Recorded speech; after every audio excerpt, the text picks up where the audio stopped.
L'AFC M23 annonce un renforcement de ses forces sur le terrain. Ce mouvement a fait l'état de la fin d'un cycle de formation de 7532 nouveaux combattants de l'armée révolutionnaire congolaise lors d'une cérémonie organisée à Tchanzu.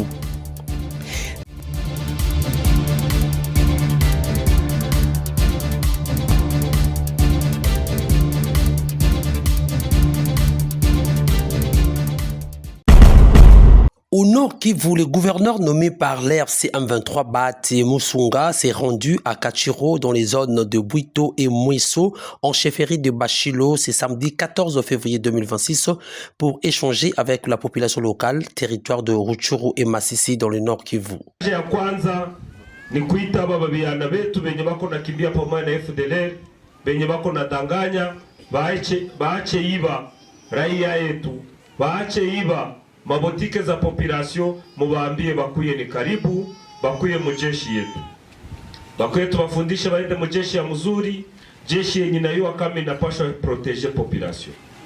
Le gouverneur Bahati a rappelé la population de ces coins de Rutshuru à se désolidariser avec certains groupes armés qui ont encore de racines dans quelques entités environnantes et il a sensibilisé les habitants à la cohabitation pacifique et à la lutte contre le tribalisme. Sur place, plusieurs jeunes ont exprimé leur décision de se rallier à l'armée révolutionnaire du Congo, ARC.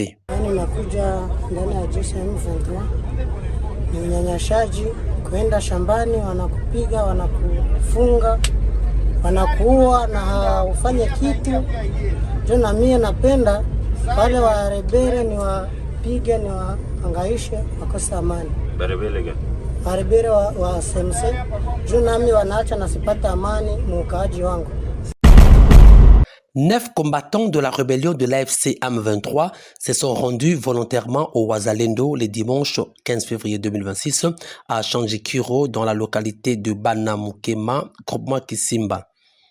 Ces ex-combattants, selon des sources sécuritaires, ont remis 4 armes de type AK-47 au V2P et ils ont été immédiatement acheminés vers Pinga pour les procédures de prise en charge et d'identification.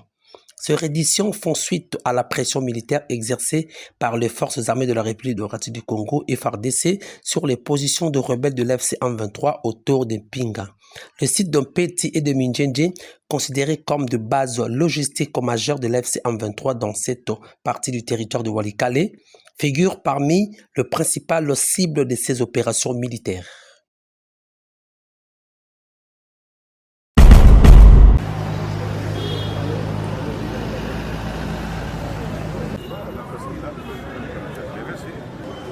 C'est samedi 14 février 2026, le vice-premier ministre, ministre de l'Intérieur, Jacquemain Chabani, a conduit une mission d'inspection à la baie de Ngalema dans la ville province de Kinshasa. Les patrons de l'Intérieur étaient à la tête d'une délégation composée de la ministre des Affaires foncières, Onej Ntsele, et ministre de l'Urbanisme et Habitat, Alexis Guizarro. L'objectif de cette mission a été de restaurer l'ordre urbanistique, libérer les emprises publiques illégalement occupées et prévenir le risque majeur, notamment les inondations récurrentes qui affectent la capitale. Cette opération traduit la volonté du gouvernement de sécuriser durablement les populations de Kinshasa en rétablissant l'ordre urbanistique et en prévenant les catastrophes liées aux occupations irrégulières.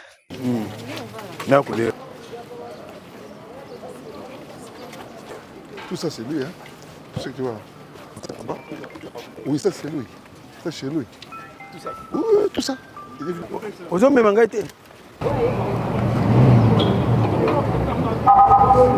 oui, jusque les deux immeubles ici aussi. Quand on avait des... lire, maintenant il y avait la discussion sur le point qu'il fallait considérer à partir d'ici, qu'il fallait considérer quelque part. C'est cette discussion.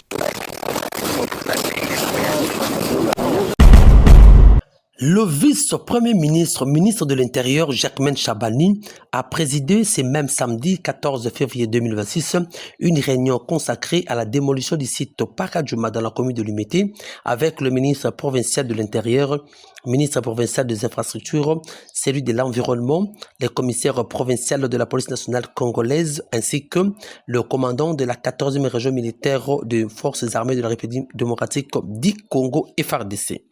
Cette séance de travail a permis de dresser un état de lieu afin de s'assurer du bon déroulement du processus de relogement des habitants de Pakajouma, actuellement installés sur un site de transit en télé, en attendant leur relogement définitif prévu en Galima. Cette opération s'inscrit dans le cadre des instructions du gouvernement à la demande de la Société commerciale de transport et de port SCTP ex-ONATRA, en vue notamment de résoudre le problème de mobilité par la libération de l'emprise ferroviaire, mais également pour des raisons liées à l'occupation irrégulière de cette zone située le long de l'avenue Poids-Lourd. En tant que pouvoir public, nous voulions nous rassurer que nous convergeons dans la même direction. Quelle est la direction que nous voulons prendre? C'est offrir aux Quinoises et aux Quinois plus de sécurité.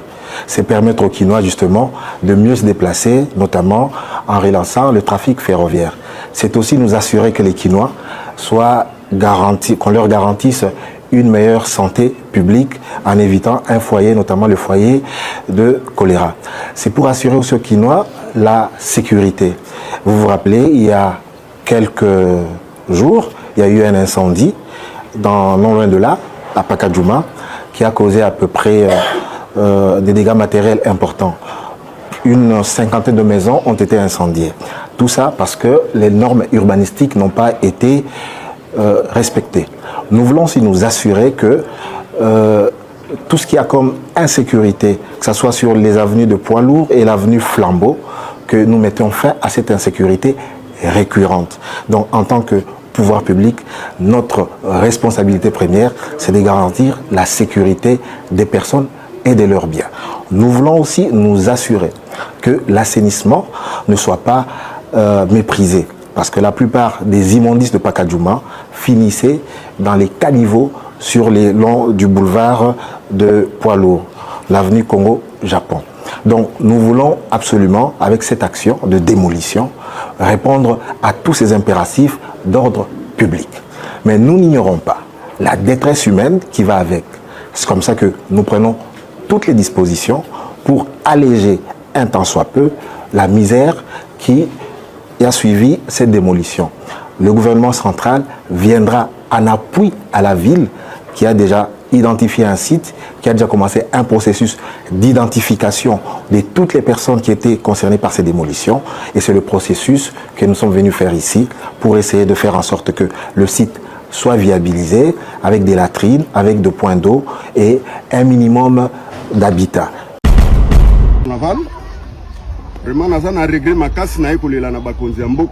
Tension autour des démolitions continue d'alimenter la colère et frustration dans les chefs de la plupart des officiers des forces armées de la République démocratique du Congo. Un officier de l'armée congolaise exprime son mécontentement face à la destruction méchante de son habitation à Limité pendant qu'il détient tous les documents légaux lui délivrés par des services compétents depuis 2010. Pendant que la République démocratique du Congo traverse actuellement une crise sécuritaire dans l'est du pays, faut-il continuer à frustrer ces soldats de cette manière? Sur ce, cet officier lance un cri d'alarme aux autorités du pays pour lui venir en aide. Littoral général, nayebi que général soki ya kolanda ngai ayebi makambo oyo puisque atindanga na zwa avocat pona samba na on a na esika oyo na samba et moto ya kosukisa makambo nyonso ezali ex-gouverneur son excellence Jekoko nde asilisaka na nyokwami na esika oyo nazwi yango depuis 2010 2011 et puis na construire yango pendant 9 ans, c'est-à-dire na nyokwami na muke ya mbongo l'État futaka ngai kotonga nyonso bomoni oyo ndenge ministre abuki awa nyonso ndenge bozomona ministre abuki awa nyonso ndenge ministre abuki awa nyonso bozomona ndenge abuki yaka boya bozomona ndenge ministre abuki nyonso par terre. Naza na famille awa naza na tata na ngai wana bozomona naza déjà na 95 ans naza na mwasi na bana charge munene sans même ko avertir ngai sans avertissement baye kobuka naza na ba document yaka naza na ba document ya ngoyo oyo epermetaki ngai ke nazwa mabele oyo. Bozomona attestation ya droit d'occupation parcellaire na numéro na yango 0117 2009. 2009. Moto a signé yango ezali Mbongo Lutete Victor.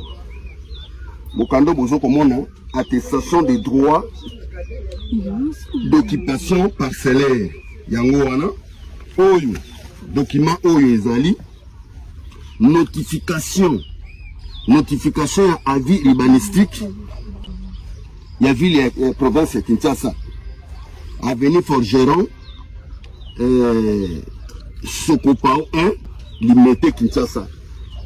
Oyo ezali document ya ordre de mission ndenge zalaka ba spare ya urbanisme et habitant bakitaka sur le terrain avant que ba pesa bino esika. C'est-à-dire nazali na mikanda nanga abone et difforme. Nazo senga na bakonzi ya mboka kobanda na numéro 1 président de la République, ba ministre, gouvernement Mobimba, bota lelanga likambo oyo. Est-ce que soda azana droit to soda azana droit te? Na meki ko approcher ministre azotindi kangai ba élément azotambola na bango bazotindi kangai balingi kutuna lo baté eloko moko te. Sibitima ba ekobukanga sans avertir. Bota l'effort na sali pendant depuis 2010-2011. Ah, osomona awa ba signé nani attestation de droit d'occupation parcellaire oyo na le 5e mois 2009. Nde na obtenaki document oyo attestation de droit d'occupation parcellaire oyo depuis la 2009.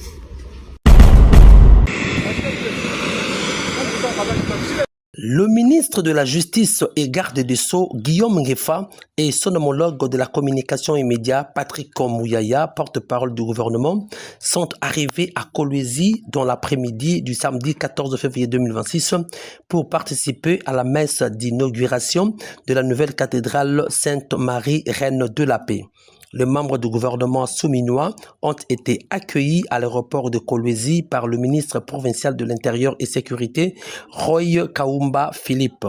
Le ministre Patrick Mouyaya en a profité pour annoncer qu'ils sont également au Lualaba pour la vulgarisation des accords de Washington récemment signés entre la République démocratique du Congo et les États-Unis. Maintenant, représenter les gouvernements à l'inauguration de la grande cathédrale de Notre-Dame de la Paix, mieux connue ici sous le nom de Maria. Ce sera aussi l'occasion pour ce qui nous concerne d'avoir des moments de change autour des accords de Washington, parce que il s'agit d'une province minière.